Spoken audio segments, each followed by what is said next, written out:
Bon, bah, rebonjour à toutes et à tous. Du coup, nous voilà pour cette nouvelle Urba Session donc en webinaire sur la thématique de la santé et de l'aménagement. Donc, on est sur une série de 3 webinaires qui sont organisés par le CAU de l'Ardèche, le Parc naturel régional des Monts d'Ardèche et en partenariat pour ces 3 webinaires avec l'ARS de la Drôme, de l'Ardèche et le CAUE de la Drôme.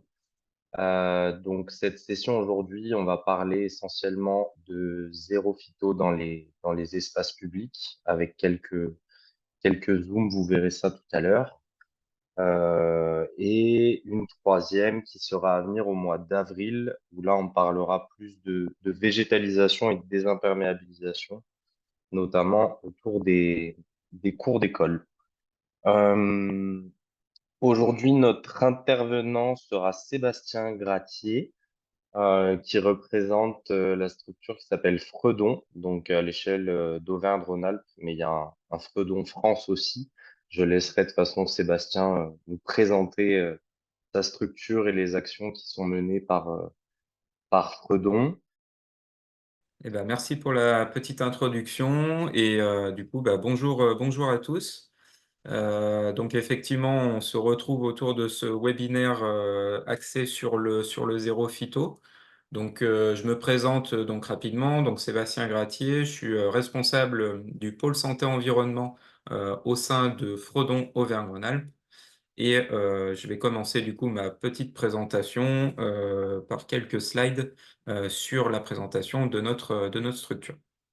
Alors, effectivement, du coup, tu l'as rappelé, Alexis, au niveau Fredon, donc une Fredon par région, donc dans toutes les régions de France, et une Fredon au niveau national qui s'appelle Fredon France, qui vient coordonner l'ensemble des Fredons. Donc Fredon, on est le premier réseau d'experts au service de la santé du végétal, de l'environnement et des hommes.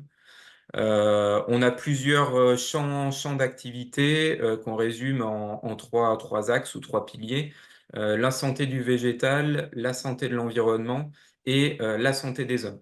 Donc au niveau santé du végétal, l'objectif de Fredon, c'est de surveiller sur le terrain l'apparition d'organismes nuisibles aux végétaux. Donc ça, c'est notamment des missions qu'on réalise dans le cadre de délégations du ministère de l'Agriculture via le service régional de l'alimentation qui nous missionne pour surveiller l'apparition d'organismes donc, qui sont réglementés à l'échelle européenne, puis avec une déclinaison au niveau national. L'objectif, c'est de surveiller l'apparition et si on a une détection, de lutter contre cette apparition. Donc, organismes nuisibles, ça peut être des bactéries, des champignons, des insectes qui mettent en péril la santé du végétal. La santé de l'environnement et la santé des hommes, ça sera plus en lien avec la présentation d'aujourd'hui. Donc, bien entendu, on a l'aspect zéro phyto et puis d'autres aspects sur la santé des hommes que je vais vous décrire dans les quelques slides qui suivent. Le pôle santé environnement, on a trois axes de travail à ce niveau-là. L'aspect eau et produits phytosanitaires, l'aspect espèces exotiques envahissantes et l'aspect conception aménagement des espaces. Le premier axe, à titre d'information, on fait une compilation et un suivi de la qualité de l'eau vis-à-vis des produits phytosanitaires pour les eaux superficielles et les eaux souterraines. Donc pour cela, on recueille l'ensemble des prélèvements qui sont faits, donc les prélèvements qui sont faits essentiellement par les agences de l'eau, par les syndicats de rivières, par nous aussi, mais sur une petite partie. L'idée, c'est de compiler toutes les données, de les mettre à disposition sur un portail qui s'appelle le portail eau et produits phytosanitaires en Auvergne-Rhône-Alpes. Donc là, pour le coup, on est en lien avec la présentation d'aujourd'hui. Et vous avez en fait, par bassin versant, vous avez des cartographies dynamiques où vous pouvez retrouver l'état des cours d'eau, donc les eaux superficielles et les eaux souterraines, avec les principales molécules de produits phytosanitaires que l'on retrouve. Donc ça, c'est toute la donnée que l'on met à disposition. C'est de la donnée brute, hein. Vous retrouvez les principales molécules que l'on retrouve au niveau des cours d'eau ou des nappes phréatiques. Et notre intervention dans un second temps, c'est de venir accompagner, par exemple, les animateurs de syndicats de rivière pour aider à interpréter et essayer d'améliorer l'état des cours d'eau vis-à-vis des produits phytosanitaires. Donc ça, c'est notre premier axe sur le pôle santé-environnement. Le deuxième axe de travail, c'est la gestion des espèces exotiques envahissantes. Donc là, on gère et on peut intervenir sur toutes les espèces exotiques envahissantes végétales, notamment avec, on va dire, la principale, c'est l'animation et la coordination du plan régional de lutte contre les ambroisies en région Auvergne-Rhône-Alpes. Bon, je pense que ça parle à tout le monde lorsqu'on parle d'ambroisie et de la région Auvergne-Rhône-Alpes, malheureusement. Donc là, on intervient en délégation de l'ARS au niveau de l'animation de ce plan. On a plusieurs types d'actions, des actions de formation, des actions d'accompagnement et puis une aide à la communication. Donc, n'hésitez pas à solliciter notre réseau pour que l'on puisse vous venir en appui, soit de vos référents communaux, parce qu'on assure des sessions chaque année de formation, d'accompagnement. On réalise aussi, par exemple, des cas de médiation, puisque l'ambroisie touche le milieu non agricole et le milieu agricole. Ce n'est pas forcément évident à gérer. Donc là, on peut intervenir aussi pour trouver des solutions en intervenant sur votre territoire. Et puis la communication, sensibilisation, j'y reviendrai dans ma présentation. Mais du coup, on a beaucoup de supports de communication qu'on peut vous mettre à disposition et qui sont à disposition via notre site internet notamment. Un plan départemental de lutte contre les JUCI. Donc là, ça concerne le département de l'Ain. Je ne sais pas si cette plante vous parle. Donc c'est une plante aquatique qui vient coloniser de façon très très rapide les étangs. Donc on a notamment des problèmes dans le secteur des Dombes où on a des étangs qui sont complètement colonisés par cette plante. Et je vous ai dit, on intervient sur le végétal. Alors, on a une toute petite exception. Vous l'avez vu sur la slide. C'est le dernier point. C'est l'intervention liée au moustique tigre. Donc là, on intervient aussi en lien avec l'ARS et avec l'EID, donc l'entente interdépartementale de démoustication, pour lutter et sensibiliser à la problématique du moustique tigre qui, malheureusement, aussi en Auvergne-Rhône-Alpes, est une problématique de plus en plus montante. Et du coup, le dernier axe qui nous concerne pour ce webinaire, c'est ce qu'on appelle la conception, aménagement des espaces, où vous voyez bien du coup la catégorie zéro phyto.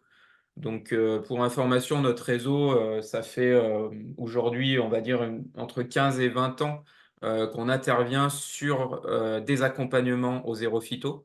Donc, aujourd'hui, on a un retour d'expérience, un bon retour d'expérience sur cette thématique. Et puis, depuis quelques années, une dizaine d'années, on a élargi notre panel de compétences. Donc, on intervient sur toutes les thématiques que vous voyez en couleur, notamment l'aspect déchets verts, biodiversité, espèces exotiques envahissantes, comme je l'ai cité.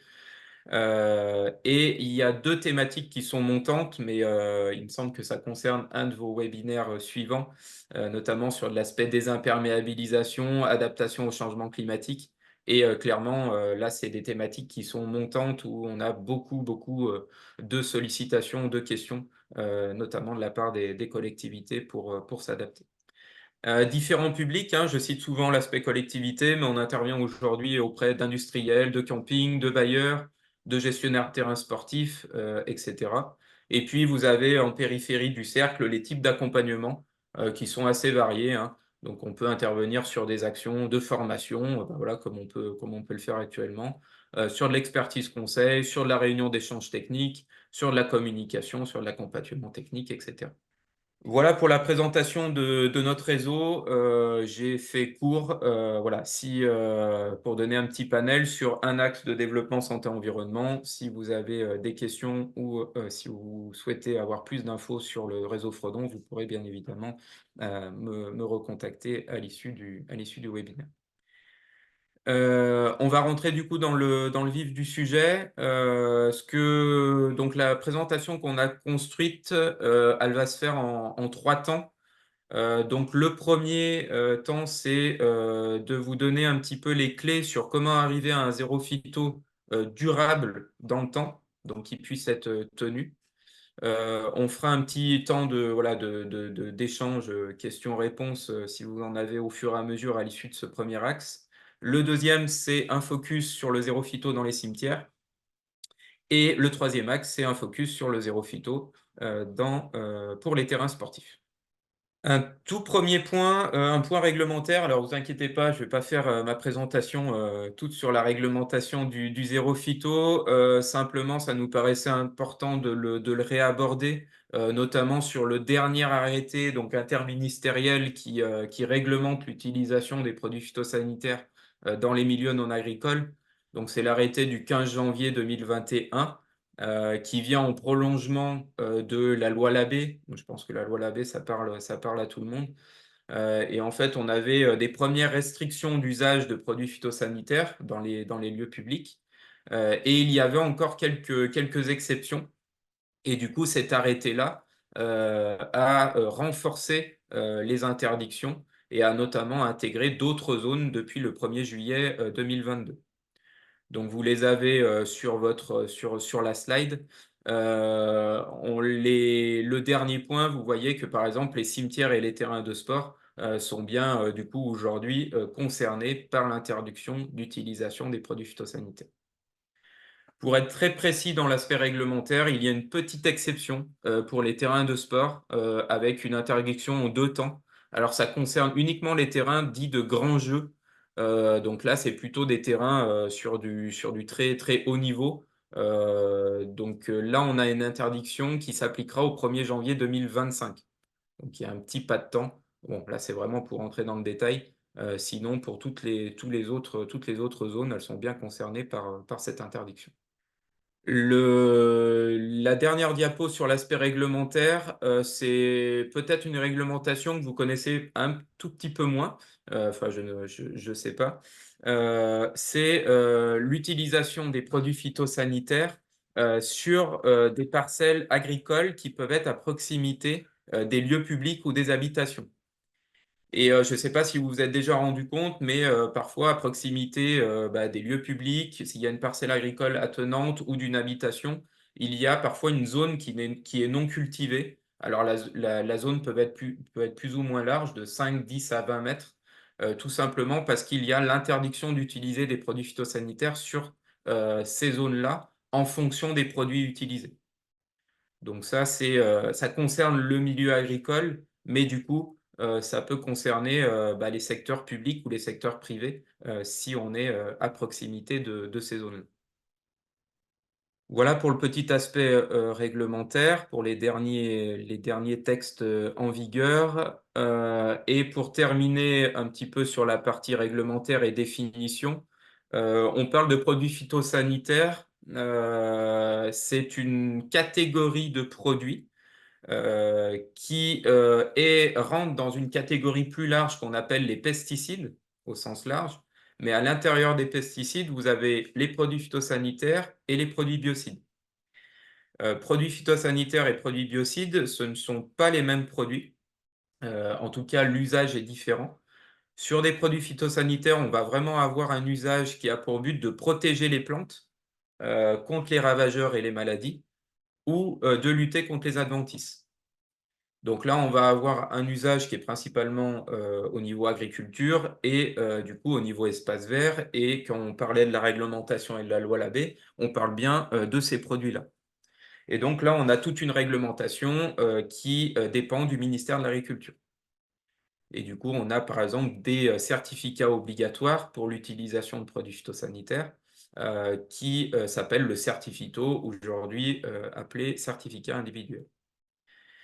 Et à côté de ça, on a des produits dits biocides. Donc là, on change de cadre, on est sur de la lutte contre les nuisibles dans le cadre d'une hygiène générale, de l'aspect santé humaine, de l'aspect protection des locaux. Donc c'est principalement des produits qui sont utilisés sur de l'habitat privé, hein. On retrouve aujourd'hui des produits biocides qui sont en vente hein, au niveau des jardineries pour lutter voilà, contre des fourmis, contre des insectes, etc. Utilisés au niveau des bâtiments industriels, des espaces publics, voire des milieux naturels, si on parle de démoustication, par exemple. Parfois, on a des obligations liées justement à l'aspect moustique. Et donc là, on a un autre ministère, c'est le ministère de l'Environnement, Et un autre diplôme ou certificat, c'est le certibiocide. Et voilà, ça c'était pour vous donner quelques exemples. Donc on va y retrouver au niveau produits phytosanitaires, donc bien entendu les fameux herbicides dont on va parler principalement aujourd'hui pour l'aspect zéro phyto. Mais on a aussi donc les insecticides. Donc dans le cas de produits phytosanitaires, c'est lutter contre les insectes, les pucerons, le pyrale du buis par exemple. Les rodenticides pour la lutte contre les campagnols, puisque là, on a bien une vocation de protéger les cultures, protéger les prairies, et les fongicides pour lutter contre les maladies fongiques. Et en parallèle, on a les mêmes utilisations. Donc, par exemple, pour l'herbicide, on va avoir plutôt un usage algicide au niveau des produits biocides. Donc ça va être plutôt pour lutter contre les algues. Donc, par exemple, dans les bassins, il y a notamment de l'algicide aussi dans les piscines. Voilà, il y a un côté hygiène pour l'utilisation de ces produits. On a l'aspect insecticide qui se retrouve dans la catégorie biocide, mais là, cette fois-ci, on n'est plus dans la protection des plantes, on est de la lutte contre les insectes pour protéger des locaux, donc dans les maisons, pour lutter contre les guêpes, contre le frelon, contre les mouches, contre les moustiques. L'aspect rodenticide, là, on va être sur la lutte contre les rats, les souris. Donc, il y a toujours aujourd'hui la possibilité d'utiliser ces produits-là, notamment au niveau collectivité, hein. C'est utilisé pour lutter contre les rongeurs, par exemple sur tout ce qui est égout. Et puis, sur les fongicides, on va être plutôt sur l'aspect désinfectant, avec des désinfectants utilisés de surface, de produits de protection du bois, etc. Voilà pour les petites parties contexte avec l'usage produits phytosanitaires, l'usage produits biocides. Donc ces deux catégories-là concernent ce qu'on appelle les pesticides. Et puis la partie réglementaire que je vous ai présentée, du coup, qui concerne l'usage produits phytosanitaires. Une fois passé cette partie contexte, on rentre dans le cœur du premier axe, c'est comment atteindre le zéro phyto et se poser les bonnes questions. Donc, là où je veux vous amener dans la présentation, c'est aujourd'hui, avec notre retour d'expérience, on se rend compte que finalement, il ne faut pas traduire zéro phyto seulement par quelle technique je vais remplacer. Donc, uniquement tout de suite me dire, bon, on a arrêté le phyto, il faut que je trouve des techniques alternatives. Vous le verrez, dans la continuité du raisonnement, effectivement, c'est une réflexion qu'il faut avoir, mais il faut vraiment se poser des questions en amont avant d'avoir l'aspect technique alternatif curatif. Et notamment, les questions à se poser, c'est est-ce que tous les sites de ma collectivité nécessitent d'être entretenus avec la même intensité? C'est-à-dire, est-ce qu'on va avoir le même niveau d'exigence entre un centre-ville, entre un parc urbain, entre des milieux plus naturels, entre un espace de quartier où on a un usage plus extensif, entre le cimetière, entre les terrains de sport. Il faut vraiment se poser la question de savoir quel finalement niveau d'exigence on souhaite avoir sur ces différents sites.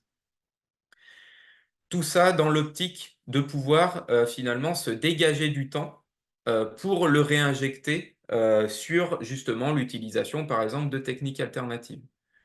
Puisque, comme vous le savez, et puis j'imagine que c'est le cas de tout le monde, hein, aujourd'hui, on a une réglementation, on doit atteindre le zéro phyto, mais tout ça, il faut le faire avec des moyens financiers et humains constants. Je ne pense pas que la politique dans vos collectivités, c'est de tripler les budgets et de tripler le nombre d'agents.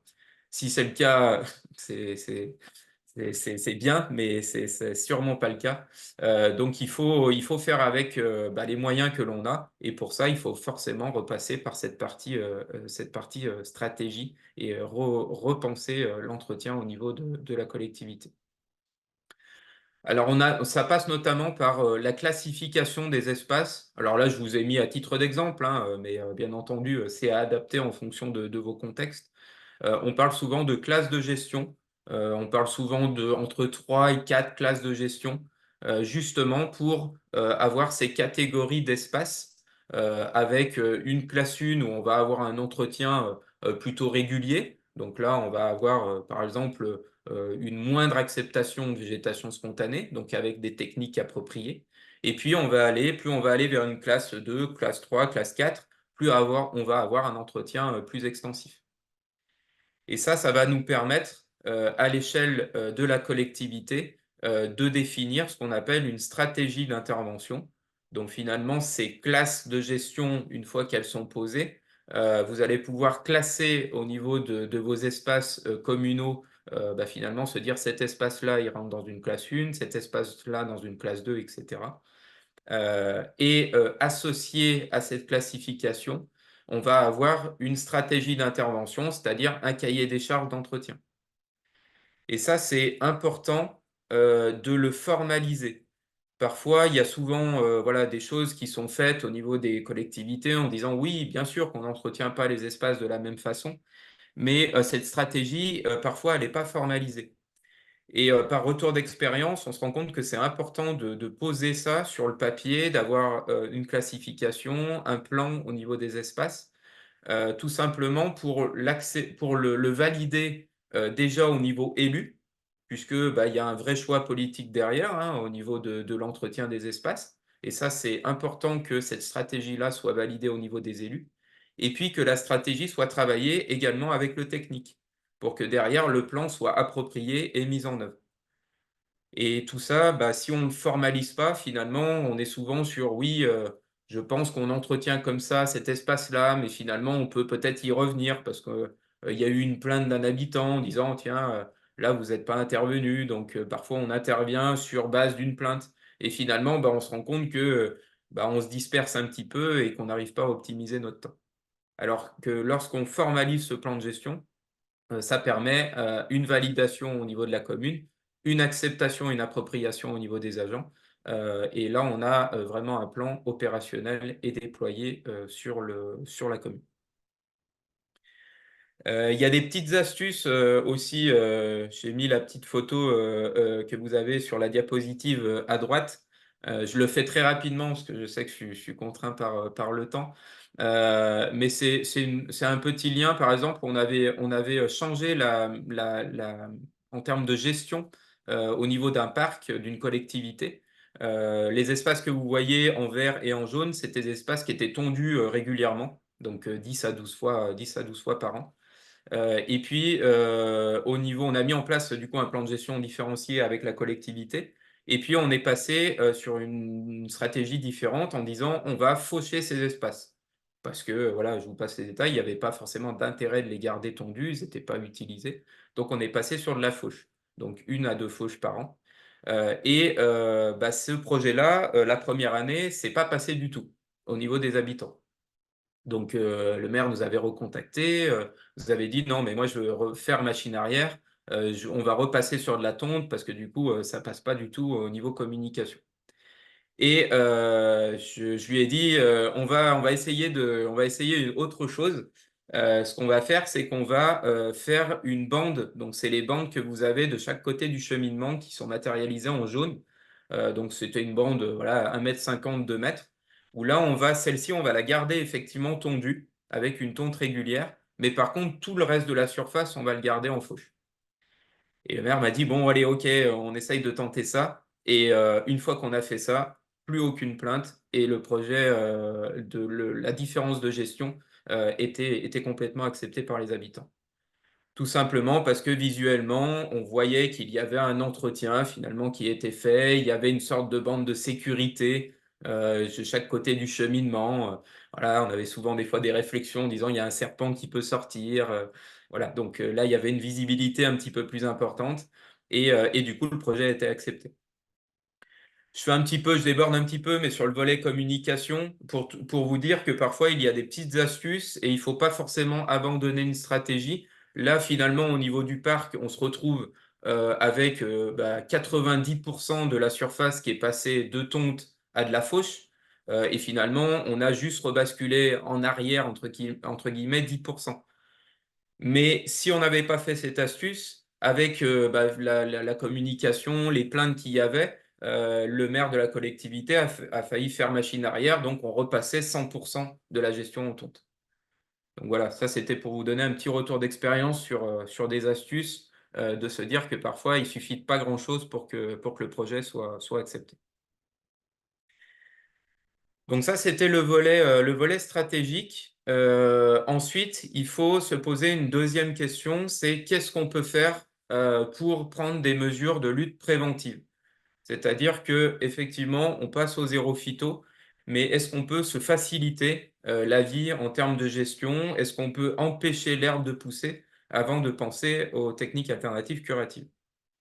Et là, je vous ai mis trois axes de réflexion.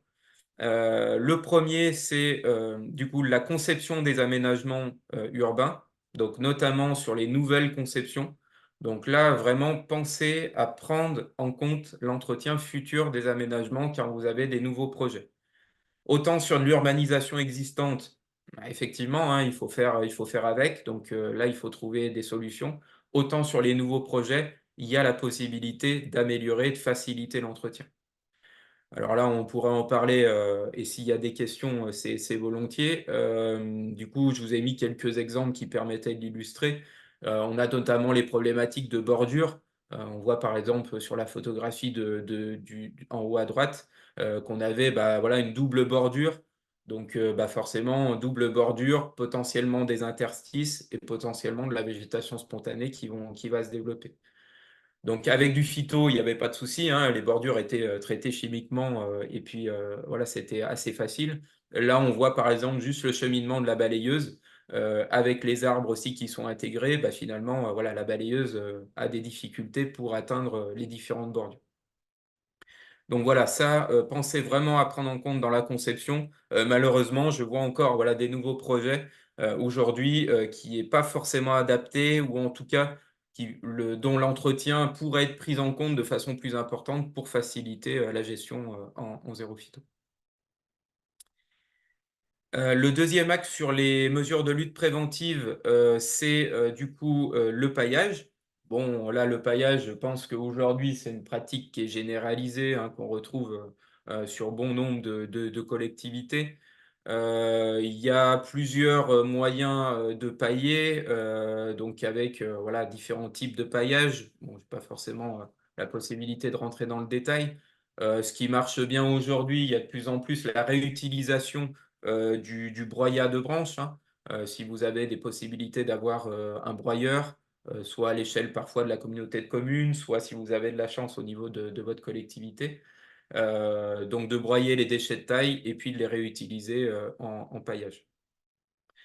Bien entendu, on a aussi un gain au niveau arrosage, puisque voilà, l'épaisseur de paillage va permettre de garder un sol humide et de diminuer les arrosages.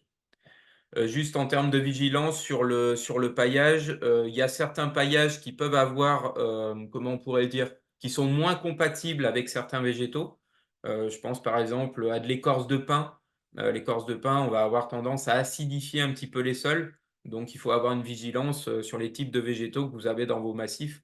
Forcément, s'ils n'aiment pas trop les milieux acides, ils vont un peu moins aimer ce type de paillage. Une épaisseur suffisante, ça c'est important aussi, hein. Parfois on voit des couches de paillage qui sont utilisées 1, 2, 3 cm. Bon, forcément, au bout d'un moment, le paillage, notamment organique, se dégrade et du coup, on va quand même avoir la pousse d'adventice. Donc, essayez de mettre une épaisseur suffisante. Et puis, je l'ai illustré là sur la photo d'en bas avec, pourquoi pas, la mise en place d'une petite bordure pour retenir le paillage et pour éviter que, lorsqu'il y a du vent ou lorsqu'il y a de la pluie, il se retrouve un peu dispersé.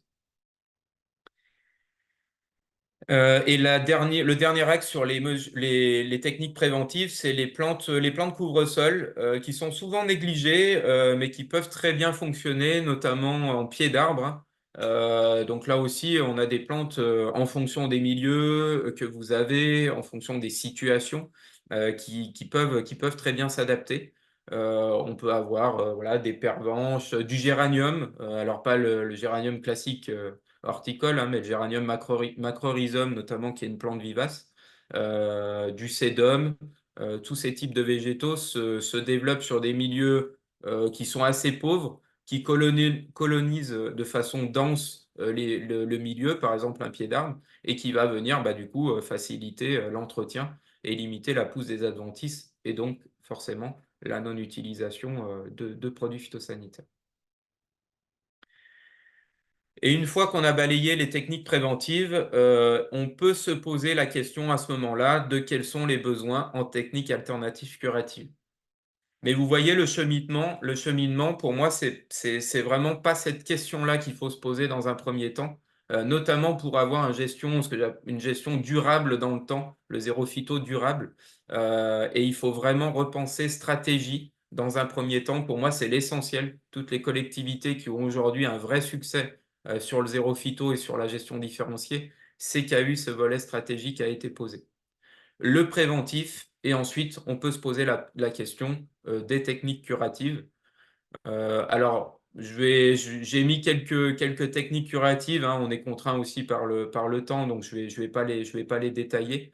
Vous les connaissez aussi principalement. Donc, sur les surfaces imperméables, on a tout ce qui est technique de balayage. Donc ça fonctionne plutôt bien, soit sur des balayeuses, soit sur des porte-outils. On a tout ce qui est débroussailleuse, mais des débroussailleuses adaptées. Donc, c'est notamment ce qu'on appelle par exemple des réciprocateurs. Donc, ça permet de couper la végétation. C'est deux disques qui tournent sur eux-mêmes, un peu comme un système de taille-haie. Mais surtout, l'avantage d'une débroussailleuse, c'est qu'on va éviter les projections. C'est-à-dire qu'on va pouvoir couper l'herbe sans qu'il y ait des gravillons qui puissent partir et avec les contraintes qu'on peut avoir de projection de casser des pare-brises, etc.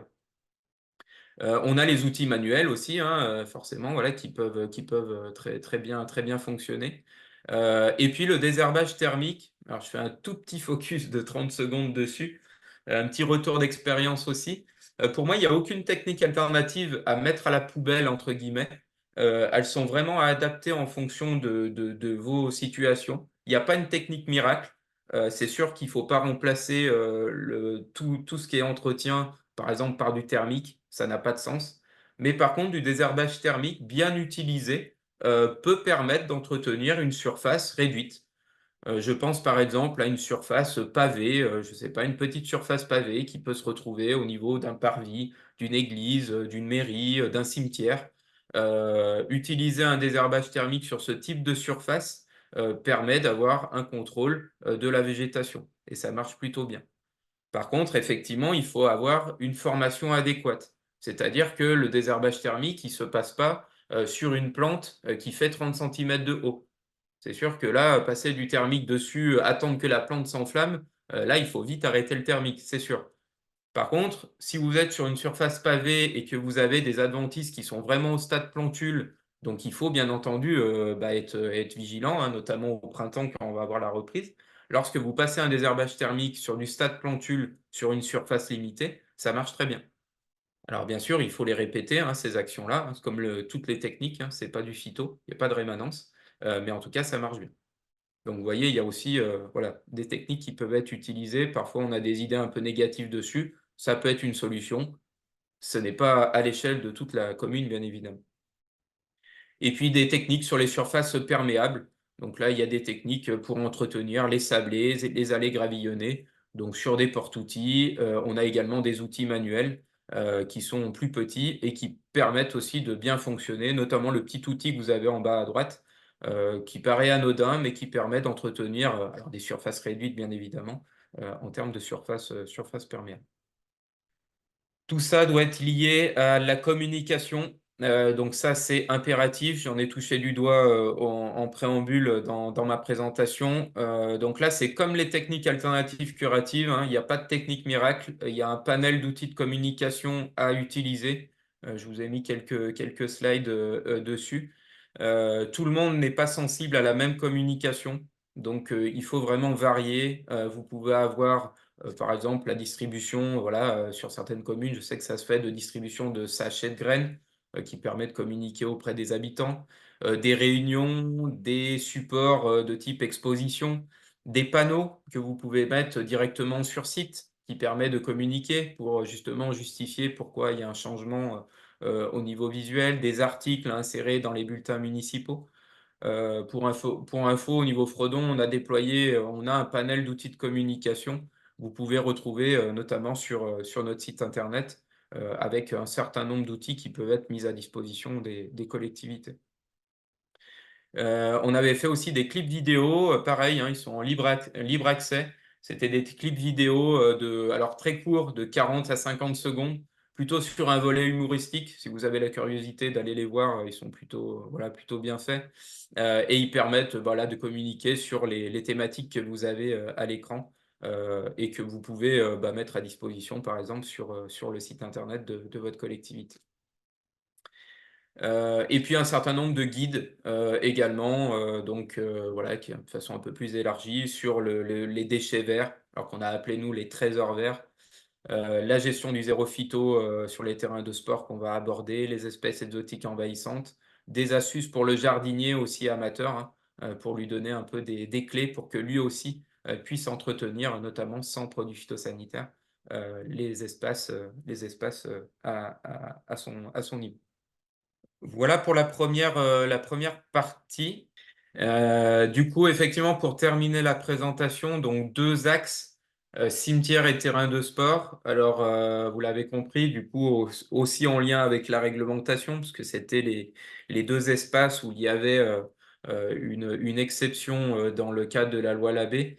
Et pourquoi il y avait cette exception-là? Parce que c'est les 2 espaces qui restent difficiles en termes de gestion vis-à-vis du zéro phyto, pas pour les mêmes raisons, mais voilà, c'est les 2 secteurs qui ressortent, en tout cas au niveau collectivité. Sur la gestion des cimetières, déjà une petite partie contexte sur la vision des cimetières en France. Tout simplement pour rappeler qu'il n'y a pas si longtemps que ça, enfin en tout cas, il y a des photos de cimetières dans les années 70, de cimetières qui étaient complètement enherbés, hein, parce qu'on n'avait pas encore l'utilisation de produits phytosanitaires. Et finalement, on ne se souvient plus de cette vision-là.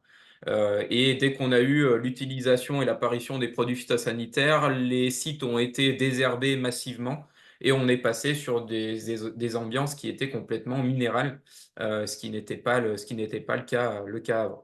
Les principales contraintes au niveau des cimetières, forcément, c'est des sites qui sont sensibles, hein, liés au contexte voilà, du cimetière à proprement parler, donc avec notamment un lien avec le respect du site. Donc souvent, comme il y a eu cette habitude d'ambiance minérale, dès qu'on a eu l'apparition de quelques adventices avec la non-utilisation de produits phyto, je pense que vous avez tous eu cette expérience avec voilà, certains habitants de la collectivité qui font des reproches en disant que voilà, partout, ok, mais pas dans le cimetière, puisque voilà, on a cette notion de non-respect, entre guillemets, du site. Beaucoup de petites zones à entretenir. J'aurai une petite slide dessus, notamment sur les intertombes. L'acceptation difficile, j'en ai parlé. Et puis, il peut y avoir aussi des problématiques sur les tombes abandonnées de certaines concessions, où il n'y a pas forcément la possibilité d'intervenir et qui peut poser problème en termes de gestion. On a du coup forcément un panel de solutions puisqu'on va retrouver des surfaces imperméables, des surfaces perméables. Donc ça peut être le même panel de solutions que j'ai évoqué avant. Donc je ne vais pas les réaborder. Là, ce que j'ai voulu faire aujourd'hui, c'est un focus sur une technique qui est l'enherbement des cimetières, qui est aujourd'hui la technique à 80-90% que l'on retrouve au niveau des cimetières sur la région Auvergne-Rhône-Alpes. Alors, je ne le généralise pas, hein, puisque, comme je l'ai précisé, en fait, il faut choisir le bon itinéraire technique. Ces choix-là peuvent différer d'un cimetière à l'autre. Même à l'intérieur d'un cimetière, on peut avoir des zones qui se prêtent à l'enherbement, d'autres zones qui ne s'y prêtent pas. Donc, il faut vraiment avoir cette analyse. Mais si vous avez la possibilité sur certaines zones, forcément, il faut y aller tout simplement sur le fait que on part du principe que c'est plus facile de contrôler une hauteur de végétation, donc par exemple par de la tonte, plutôt que de lutter contre. Lutter contre et maintenir une surface minérale, ça va engager beaucoup de temps, beaucoup d'efforts sans phyto, alors que gérer une surface enherbée par exemple de la tonte, ça va être facilité. Alors du coup, on a différents paysages de cimetières. Je passe assez rapidement, hein, comme je l'ai dit. Voilà, des cimetières plutôt à tendance minérale, des cimetières qui sont aujourd'hui complètement enherbés, donc avec un rendu en plus visuel qui est plutôt, on pourrait dire, sympa, enfin en tout cas qui apporte un petit peu de verdure et une image différente au niveau des cimetières. On a des cimetières qui sont paysagers et arborés. Alors là, il faut quand même avoir la possibilité de cimetières qui s'y prêtent, mais on a quelques exemples de cimetières comme ça. Et puis, on a des cimetières aussi qui sont mixtes, hein, comme je vous disais. On peut avoir le choix et avoir une stratégie à l'échelle de votre cimetière en se disant, je ne sais pas, par exemple, bon, je suis un peu dans la caricature, mais on pourrait imaginer une allée principale qui est peut-être maintenue en minéral ou pourquoi pas en enrobé. Parce qu'il y a beaucoup de circulation, il peut voilà, avoir le passage de véhicules, d'engins. Et puis, on peut imaginer plutôt des cheminements annexes qui, eux, vont pouvoir s'enherber. Donc voilà, c'est un peu illustré avec les photos que je vous montre ici, avec des contextes un peu différents, des surfaces enherbées, des surfaces maintenues en minéral, voire en enrobé. Tout ce qu'on peut arriver un petit peu à gagner en termes d'entretien, bah, ça sera forcément du temps gagné ou à réinjecter sur d'autres secteurs. Je mets une toute petite nuance entre guillemets. En tout cas, ça, c'est un retour d'expérience que l'on a et qui est bien illustré sur la photo que vous avez ici. Attention aux situations. J'ai cherché un peu le mot. J'ai mis les situations hésitantes. C'est-à-dire qu'il faut faire un choix sur l'itinéraire technique. La photo que vous avez ici a posé quelques problèmes en termes d'acceptation au niveau des habitants puisque en fait, on avait l'impression d'être dans un entre-deux. Parce que là, en fait, on a du mal à voir ce que souhaite la collectivité. Est-ce que finalement, la collectivité, avec le zéro phyto, bah, du coup, on a des allées qui commencent à s'enherber, mais le choix de la collectivité, c'est vraiment de maintenir des surfaces minérales. Et dans ce cas-là, il va y avoir un agent qui va passer avec soit un outil, soit avec du désherbage manuel pour redéfinir et remettre les espaces, les allées complètement minérales. Ou soit peut-être que le choix de la commune, c'est de se dire finalement les allées commencent à s'enherber et j'attends petit à petit que les allées s'enherbent. Et c'est vrai que en étant sur place, on se dit bah, j'ai du mal à voir la stratégie et du coup bah, ça coince un peu. Parce que du coup, bah, les personnes ont tendance à dire ouais, finalement le site n'est pas entretenu, qu'est-ce que la commune veut faire? Et tout simplement parce qu'on est sur cet entre-deux. Donc, si j'ai un conseil à vous donner, c'est de vraiment faire un choix assumé. C'est-à-dire que si cette allée, vous souhaitez la maintenir en minéral, dans ce cas-là, il faut y mettre les moyens et maintenir cette allée en surface minérale et ne pas la laisser s'enherber telle qu'elle est. Et si la volonté, c'est au contraire de l'enherber, eh ben, allons-y. C'est-à-dire qu'on enherbe, je vais vous montrer par exemple une petite technique qui est utilisée dans les cimetières. On enherbe volontairement, on apporte de la semence, on enherbe l'allée, on communique, on y met du panneau, on met des articles et on assume en disant le site et cette allée-là, c'est un choix assumé de la commune et aller enherber. Donc ça, c'est important de l'avoir en tête et de ne pas être sur une situation entre deux qui a parfois du mal à être acceptée. L'enherbement, différentes techniques d'enherbement. Donc, comme je vous disais, on est plutôt sur de l'enherbement forcé si on souhaite avoir finalement un enherbement assumé. Sur la période de mise en œuvre, aujourd'hui, le très gros conseil que je peux vous donner, c'est une période à l'automne. Oublier les enherbements au printemps, surtout vis-à-vis du changement climatique que l'on a. On a peu de succès d'enherbement au printemps. Alors, sauf miracle au niveau d'avoir un printemps pluvieux, ça se peut, mais la tendance n'est quand même pas à cette situation météorologique telle que je décris. On est plutôt sur des printemps qui sont secs, des étés très, très secs, et donc, du coup, période de mise en œuvre à l'automne. Attention à la période de la Toussaint, néanmoins, éviter un enherbement sur la semaine ou les 15 jours qui précèdent la Toussaint. Là aussi, on a eu quelques couacs, donc plutôt privilégier une période après Toussaint. L'enherbement doit se faire avec un choix de variété de gazon adapté. C'est-à-dire que là, l'objectif, c'est pas de faire un terrain de sport, hein. C'est pas de faire un engazonnement qui soit bien vert, bien dense, voilà. C'est un objectif qui est tout à fait différent. L'objectif, c'est enherber les allées ok, mais on enherbe les allées avec des semences très adaptées, c'est-à-dire qu'on est sur des milieux très agrolimitants, on est sur des surfaces minérales, et je vais vous montrer à travers une technique, l'objectif c'est de ne pas finalement restructurer ou de déstructurer vos allées. C'est-à-dire que l'objectif, c'est pas de décaisser, d'apporter de la terre et d'enherber. L'objectif, c'est d'essayer de faire avec l'existant, donc vos allées, par exemple, vous avez en gravier, et de pouvoir essayer de les enherber. Mais forcément, si on souhaite enherber des allées gravillonnées, bah, c'est sûr qu'il y a certains types de semences qui vont être adaptées et d'autres qui vont pas l'être, bah, qui vont pas prendre et qui vont mourir parce qu'ils ont besoin d'un milieu beaucoup plus riche. Donc là, il y a vraiment un travail à faire au niveau du choix des semences, sur des semences vraiment adaptées pour ces milieux-là. Et la technique que je voulais partager avec vous, alors, ne le prenez pas, voilà, forcément pour argent comptant, hein, il y a d'autres techniques qui peuvent être utilisées, mais je me suis dit que c'est une technique que vous connaissez peut-être pas forcément. C'est des techniques de végétalisation par hydromulching. Qu'est-ce que l'hydromulching? C'est ce que vous avez en photo ici. L'idée, en fait, c'est d'apporter la semence qui est projetée. Donc, vous voyez, voilà, l'opérateur là qui a une lance, qui va venir enherber les surfaces. L'objectif, c'est d'apporter la graine qui est mélangée à un mulch. L'avantage, c'est que la graine va pouvoir se développer dans ce mulch-là. Donc, ça va lui apporter les ressources nécessaires pour se développer dans un premier temps. Et ensuite, la graine va pouvoir s'implanter petit à petit dans le sol qui se retrouve en dessous.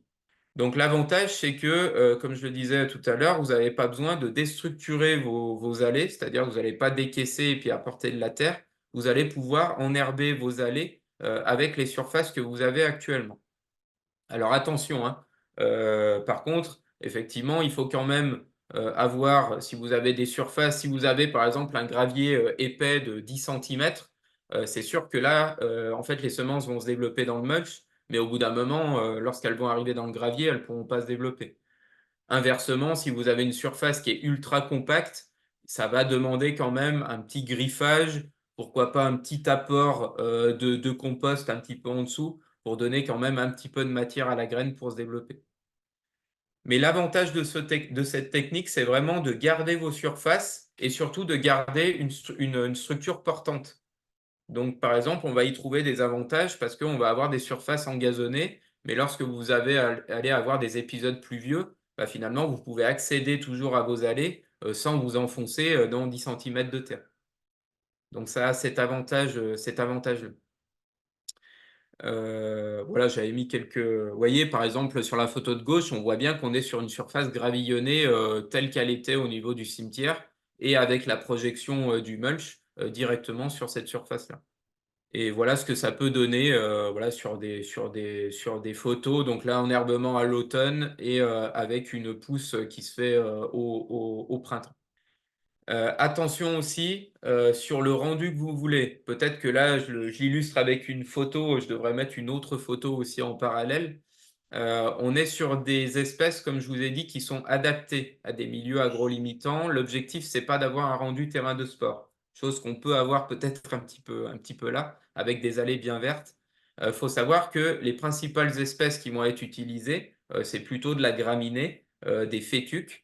Ce que vous avez en plein été, c'est des espèces qui vont jaunir. C'est-à-dire qu'un rendu visuel en juillet-août, c'est des allées qui sont jaunes. On n'a pas un gazon qui est bien vert. Si on avait un gazon bien vert, ça veut dire qu'on a réapporté de la terre, on a pourquoi pas arrosé, mais ce n'est pas du tout l'objectif. Donc là aussi, il faut avoir un aspect communication. Finalement, on a sur l'été des espèces qui peuvent jaunir. Bon, voilà, un rendu visuel, ça n'empêche pas l'accès. Et vous avez des espèces qui, à l'automne, avec les premières pluies, vont reverdir. Vous avez voilà, tout l'hiver et au printemps des surfaces qui sont vertes, mais effectivement des surfaces qui jaunissent en été. Donc vigilance aussi sur le rendu que l'on souhaite avoir et bien repenser l'objectif. Ici, l'objectif, c'est d'essayer de maintenir un couvert végétal, de ne plus intervenir mécaniquement pour entretenir une surface minérale, mais simplement venir avec une gestion en tonte. Et sur ces surfaces enherbées avec des espèces adaptées, pour vous donner un ordre d'idée, c'est pareil, hein, l'idée, c'est pas de faire 12 tontes. De toute façon, ça poussera pas pour réaliser 12 tontes. C'est d'essayer de gérer, allez, je dis entre 1 et 3, 4 tontes. Ça va dépendre des surfaces qu'on retrouve. Mais c'est pas plus en termes d'entretien. Voilà pour cette technique d'enherbement. Et puis, comme promis, je vous avais dit un petit focus sur les gestions intertombes, parce que souvent, c'est une problématique que vous pouvez retrouver au niveau des cimetières, avec des espaces qui sont peu accessibles. Donc là aussi, on a des solutions, solutions d'intertombe avec de la végétalisation. Donc là, on a des choses qui marchent très bien. On a notamment alors, différentes espèces qui peuvent être implantées. Les espèces qui marchent très bien, vous avez sur la photo de droite, un tapis de sédum. Donc les sédums, ce sont des espèces qui sont notamment, par exemple, utilisées sur des toitures végétalisées. Donc c'est des espèces qui sont, très, très adaptées pour pousser, toiture végétalisée, on est sur des supports de type pouzzolane, donc très, très pauvres. Et du coup, c'est des espèces qui arrivent à se développer sur ces milieux-là. Donc typiquement sur de l'intertombe, là on est parfois sur des voilà, là on est plus que sur de l'agrolimitant, hein, on est parfois sur des restes de béton, sur des graviers qui restent, il y a quasi pas de terre. Et là, les sédums arrivent à se développer dans ces milieux-là. Vous voyez que ça colonise l'intertombe, et du coup, forcément, ça prive de lumière, donc on n'a pas d'adventice qui se développe. Donc ça peut être des bonnes techniques. On a d'autres espèces, hein, qui sont utilisées. On a, par exemple, pour essayer de sortir un peu de l'ordinaire, j'ai une collectivité qui a fait des espaces intertombes avec du thym, le thym serpollet. Donc le thym serpollet, c'est pareil, hein, le thym, ça s'adapte à des milieux très secs, très, très, très limitants. Et le thym serpollet, voilà, ça fait une petite plante qui arrive à coloniser, pareil, les milieux assez rapidement. Et finalement, on a un tapis qui est dense et tous les intertombes sont végétalisés de cette façon-là. Alors voilà, je dis pas que c'est impossible qu'il y ait une ou deux herbes qui arrivent à passer, mais l'entretien est grandement facilité parce que là, il y a juste un arrachage manuel à réaliser. Mais sinon, on a une gestion des intertombes qui est facilitée. Après, vous avez la possibilité, alors forcément, hein, là on parle zéro phyto et puis on essaye aussi d'être dans une approche environnementale, donc de plutôt essayer de favoriser la végétation, apporter du vert. Bien entendu, il y a certains espaces d'intertombe. Une des facilités, ça peut être de la minéraliser, donc le béton et l'enrobé. Bon, c'est forcément pas préconisé pour les raisons que j'ai citées avant, mais voilà, ça peut être aussi une solution pour quelques petits espaces. Et j'ai certaines collectivités aussi, et je terminerai là-dessus, en tout cas pour ces deuxième axes, qui ont essayé de faire évoluer le règlement du cimetière, avec la possibilité d'imposer que les tombes en fait se touchent et du coup qu'il n'y ait plus ces espaces d'intertombes, et du coup forcément qui permet de supprimer cette problématique-là. Donc ça, c'est au niveau de la réglementation du cimetière, sur en tout cas des nouveaux ou des extensions de cimetières, il y a la possibilité de faire évoluer les règlements en ce sens-là. Voilà pour cette partie cimetière. De la même façon, hein, j'ai essayé de vous donner un petit peu le retour d'expérience que l'on a, les petits trucs et astuces entre guillemets sur la gestion intertombe. Ce qu'il faut retenir en termes de technique, pareil, pas de technique miracle, des stratégies à adopter en fonction de vos situations. Et puis, une technique qui ressort et qui est à privilégier, si elle peut être mise en œuvre au niveau de vos cimetières, c'est l'enherbement. Mais attention, de l'enherbement choisi, adapté et surtout l'objectif que l'on souhaite avoir qui n'est pas un objectif, comme je le disais, de rendu visuel d'un terrain sportif, mais un objectif qui est autre. Voilà. Du coup, de la même façon, hein, si vous avez des questions, on peut garder un petit temps d'échange et je crois qu'il y a une main levée. Oui, bonsoir, c'est Jérôme Damour, directeur du CAE de l'Ardèche. Donc j'ai bien entendu qu'il n'y avait pas de solution miracle, du moins de toute faite, c'était surtout ça que je voulais dire, Oui. qu'il fallait adapter à chaque cas. Je voulais savoir quand même si en Ardèche, si vous avez des exemples de démarches qui étaient exemplaires sur un aspect ou un autre. J'ai vu passer une photo sur Tournon, je crois. Oui, tout à Mais est-ce fait. qu'il y a d'autres exemples qui pourraient donner envie aussi ou... Oui, oui, oui. On a notamment aussi accompagné plusieurs collectivités sur le secteur ardéchois.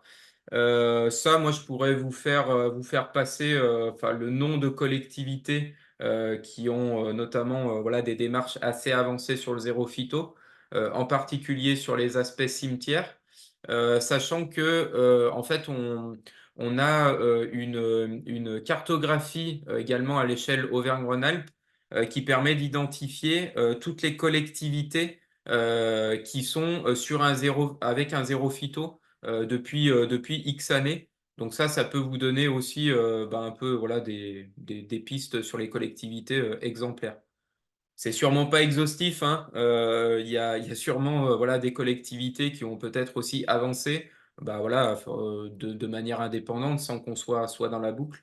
Mais en tout cas, oui, je pourrais vous donner quelques exemples de collectivités sur le secteur ardéchois qui sont avancées en termes de démarche gérophyto. Merci. Et effectivement, Tournon, je l'avais ouais, illustré. Ils avaient fait le choix voilà, il est en haut à droite. En fait, c'est les deux photos de droite, hein. D'ailleurs, je ne crois pas me tromper. Il me semble que les deux concernent bien le cimetière de Tournon.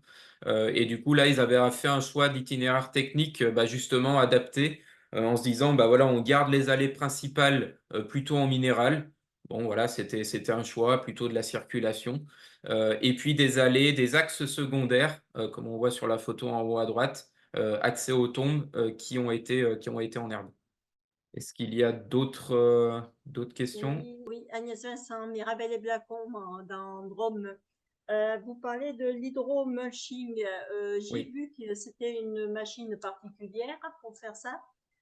Est-ce qu'il y a des entreprises qui font ça ou parce que bon, dans une petite commune, acheter une machine, c'est pas très performant. Très bonne question.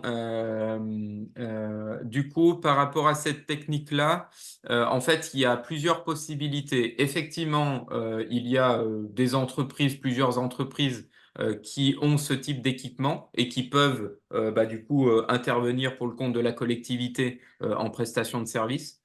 Il y a la possibilité de louer ce matériel également. Je sais que certaines collectivités ont fait aussi ce choix-là. Alors là, on peut peut-être imaginer aussi du regroupement de collectivités, hein, pourquoi pas.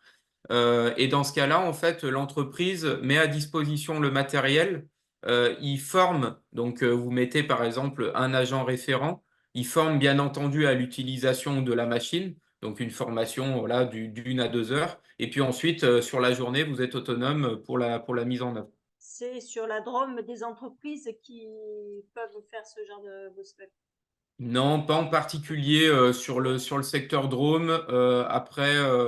Alors du coup, nous enfin, on reste indépendant, c'est-à-dire qu'on n'a pas de partenariat privilégié avec des entreprises, donc c'est difficile, voilà, d'en citer une en particulier. Sur le secteur Drôme en local, j'ai pas forcément de contact.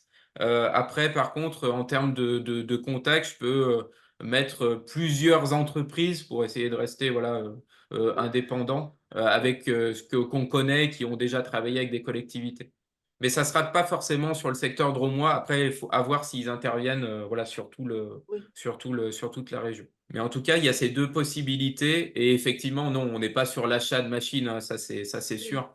Voilà, où vraiment, voilà, faudrait vraiment que ça s'y prête. Et même sur des grosses collectivités, ça s'y prête pas, puisque voilà, il y a le secteur du cimetière, il y a d'autres secteurs, mais c'est assez ponctuel. Donc, en principe, c'est les deux possibilités qui sont réalisées.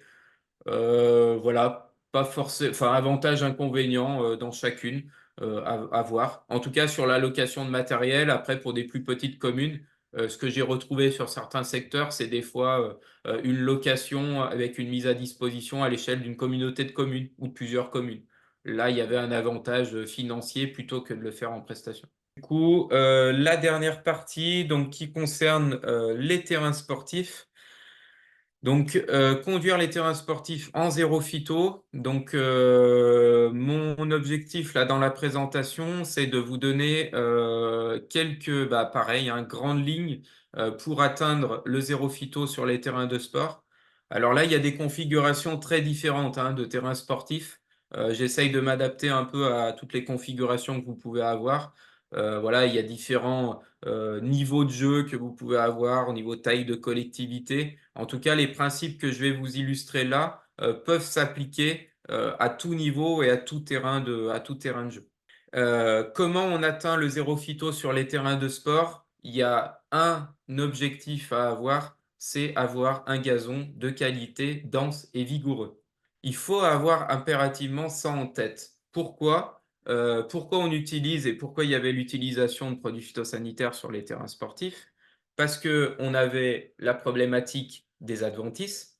Donc, on va avoir par exemple la problématique de trèfle, de pissenlit, de pâturins qui peuvent se développer. Mais pourquoi ces adventices se développent? Parce que finalement, on a un gazon qui est parfois pas très dense et on va avoir des zones des zones à nu. Et les zones à nu, elles vont être colonisées par ces adventices-là. Pourquoi on va avoir l'utilisation de produits phyto? L'autre catégorie sur les terrains de sport, ça va être l'utilisation de produits fongicides. Enfin, c'était l'utilisation de produits fongicides. Parce que sur des terrains sportifs, on peut avoir des maladies cryptogamiques, donc liées à des champignons. Et dans ce cas-là, la solution, ça a été d'appliquer un produit phytosanitaire. Mais pourquoi on avait des maladies qui se développaient? Parce qu'on avait un gazon qui n'était pas suffisamment de qualité, en bonne santé, vigoureux, donc qui était moins résistant aux maladies. Donc c'est pour ça que c'est vraiment l'objectif qu'il faut avoir en tête. Et si on atteint cet objectif-là, logiquement, on doit pouvoir se passer de produits phytosanitaires parce qu'on aura un gazon qui sera en bonne santé. Alors, les 5 principales étapes, je vais vous les décrire. Et ce que je veux insister, c'est qu'il n'y a pas forcément des choses parfois très complexes à faire. Alors d'autres le sont peut-être un petit peu plus, mais il y a des choses simples à mettre en œuvre et qui sont adaptées à tous les terrains. La première chose à faire, c'est identifier la structure de son sol. C'est ce qu'on appelle un profil de sol. Donc, ce que je vous invite à faire au niveau de vos terrains de sport, c'est un profil de sol, c'est donner un coup de bêche dans son terrain sur plusieurs centimètres et de regarder les différents horizons que l'on va avoir. Ça va vous donner plein d'indications. Vous allez par exemple voir au niveau de votre sol votre profondeur d'enracinement. Vous allez par exemple voir si votre gazon il est enraciné sur 1 ou 2 centimètres ou s'il est enraciné de façon plus profonde. Déjà, ça va vous donner une indication. S'il est enraciné sur 1 ou 2 centimètres, ça montre déjà qu'il y a un problème parce que forcément, ça va être un gazon qui va être beaucoup plus en stress en période de sécheresse, puisqu'il aura moins de ressources. Ou parfois, vous retrouvez avec un profil de sol, vous retrouvez des couches de feutre énormes sur le dessus. Donc là, où vous dites, oui, il y a potentiellement la nécessité de faire un défeutrage au niveau de la surface. On va retrouver parfois des horizons de sol où on va retrouver que du sable. Et parfois, on le voit, ça, au niveau de certains terrains. Ça, c'est tout simplement parce qu'il y a une opération de sablage qui est faite chaque année. Et finalement, il n'y a plus la nécessité de le faire parce qu'on a des horizons qui sont complètement saturés. Bref, ça va vous donner des indications qui peuvent être des premiers éléments assez faciles à avoir avec un profil de sol. Le deuxième, c'est de l'analyse de sol. Donc, une analyse de sol, ça va être de réaliser des prélèvements de sol et de faire une analyse. Alors, une analyse de sol, c'est des laboratoires extérieurs qui peuvent réaliser ce type d'analyse. Une analyse de sol, c'est pas très coûteux. On parle de, par exemple, une centaine d'euros. Et ça va vous donner également plein d'indications. Alors, effectivement, une analyse de sol, vous recevez un résultat du laboratoire, il faut pouvoir l'interpréter. Bon, là, ça demande quand même une expertise, un accompagnement. Nous, c'est là où on intervient parfois au niveau de collectivité pour aider à interpréter des analyses de sol. Mais là, ça va vous donner des indications sur quel type de sol vous avez. Est-ce que vous avez un sol qui est plutôt sableux? Est-ce que vous avez un sol qui est plutôt argileux? Ça va vous donner également des indications pour la fertilisation de votre terrain. Là aussi, hein, on parle de produits phytosanitaires. Certes, ça ne prend pas les engrais en compte, mais là, il y a des enjeux aussi. Trop souvent, vous avez des fertilisations. Alors, ne le prenez pas en critique, hein, mais c'est ce que je constate par habitude. Trop souvent, il y a des fertilisations qui se font par habitude. On apporte toujours la même dose, toujours à la même période, mais finalement, on se rend compte que sur des analyses de sol, il y a des fertilisations qui ne sont pas adaptées. Donc là aussi, ça peut vous faire gagner déjà financièrement, parce que ça a un coût, et puis d'adapter le type de fertilisation. Le choix des espèces de gazon, là aussi, hein, pareil que l'aspect cimetière, il y a des espèces de gazon qui sont adaptées, donc plus résistantes. Alors, on n'est pas sur les mêmes types de gazon qu'on a cités tout à l'heure par rapport au cimetière, mais il y a des choix à faire. Il y a des progrès, il y a des types de mélanges qui sont plus ou moins adaptés et qui permettent d'avoir un gazon qui soit plus résistant, et notamment aux périodes de sécheresse liées au changement climatique. Et le dernier axe, c'est l'aspect arrosage, non, l'avant-dernier axe, pardon, c'est adapter l'arrosage. Alors là, je ne vais pas rentrer dans du détail technique, mais ce qu'il faut, là où je veux vous faire prendre conscience, c'est que les différents types de sols, et là, on peut sortir de l'aspect terrain de sport, hein. C'est valable pour tous les types de sols que vous avez dans les massifs, que vous avez au pied des arbres ou que vous avez sur votre terrain sportif.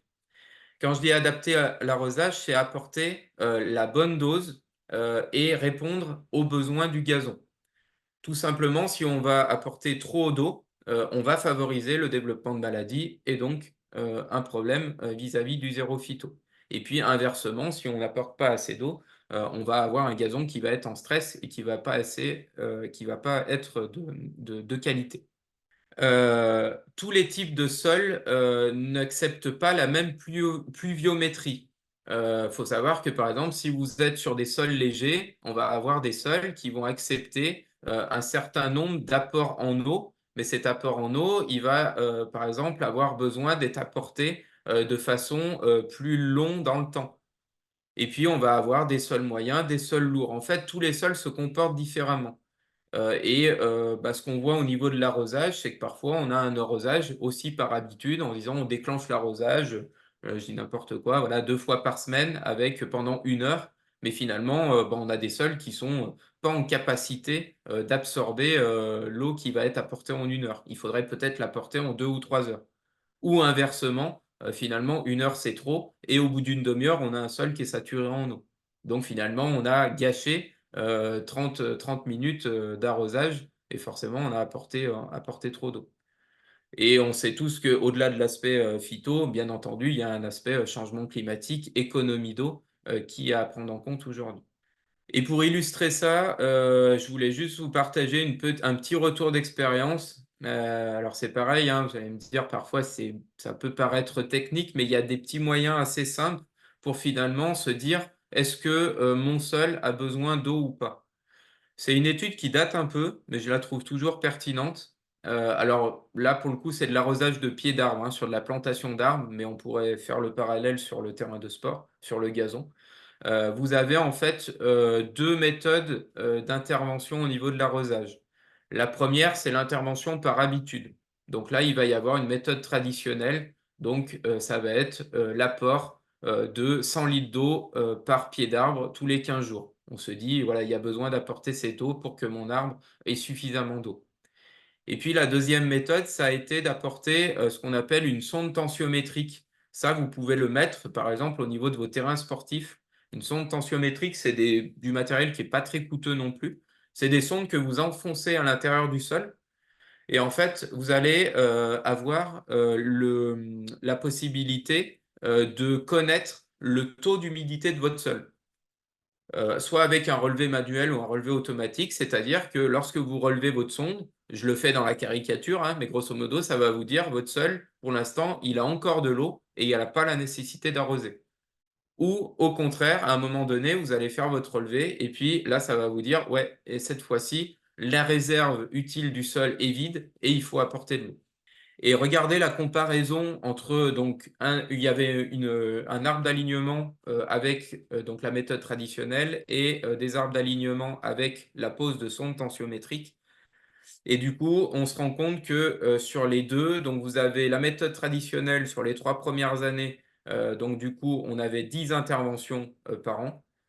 Avec les sondes tensiométriques qui ont été mises la première année, finalement, il y avait la nécessité d'intervenir seulement 6,5 fois. La deuxième année, 5,4 et la troisième année, 2,7. Et en termes de quantité d'eau apportée, donc ça faisait 1000 litres d'eau du coup par an, chaque année sur les 3 années. Et finalement, on se rend compte qu'il y avait un besoin la première année de 626, la deuxième année de 696 et la troisième année de 347.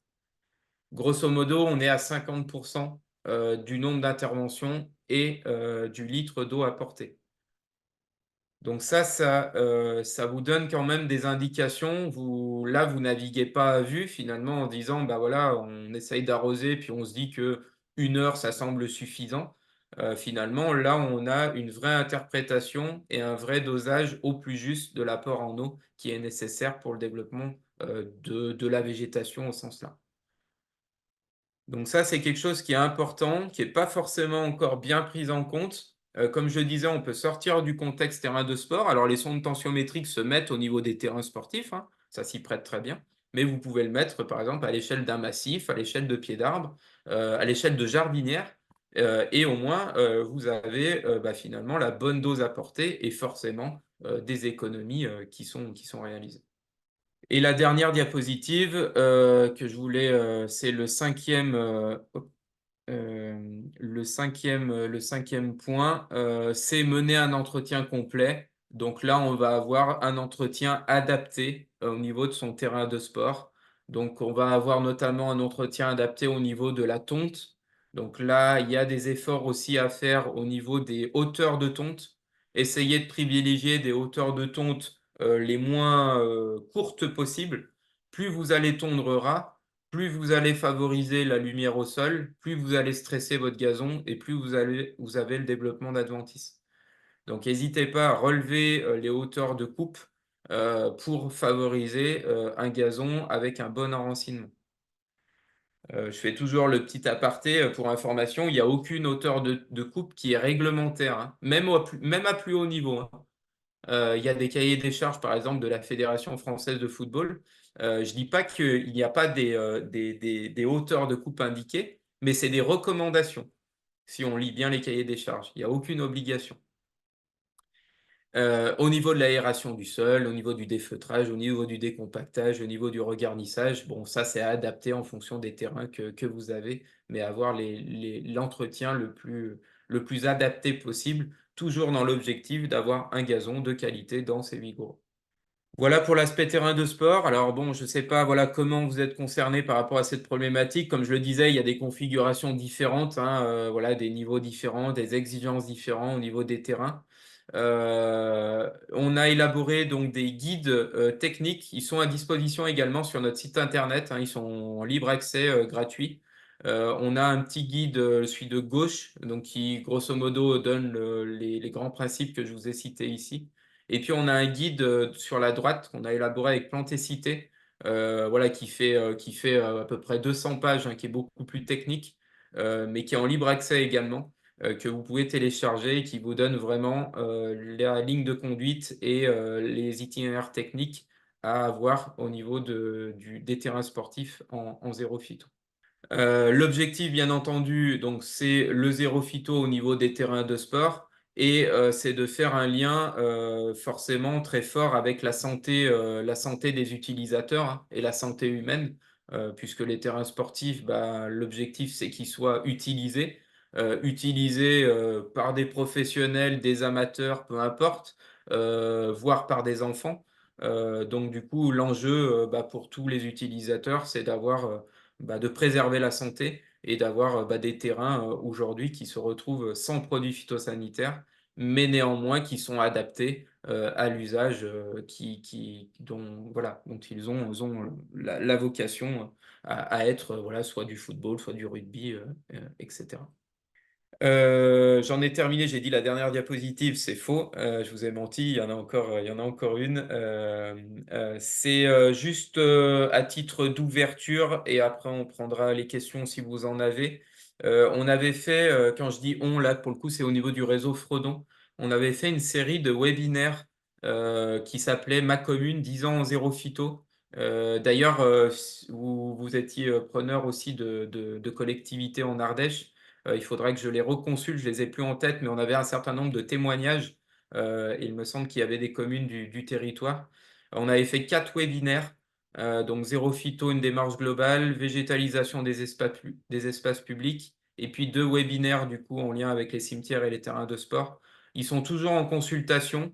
Donc on l'a fait cette série de webinaires il y a 3-4 ans, voilà à peu près. Mais du coup, ils sont assez complets avec des témoignages. Donc je vous ai mis le lien d'accès. N'hésitez pas à aller les consulter. Et promis, du coup, c'était bien terminé. J'avais éventuellement une question sur la durée de vie d'un terrain de sport enherbé qui est bien géré.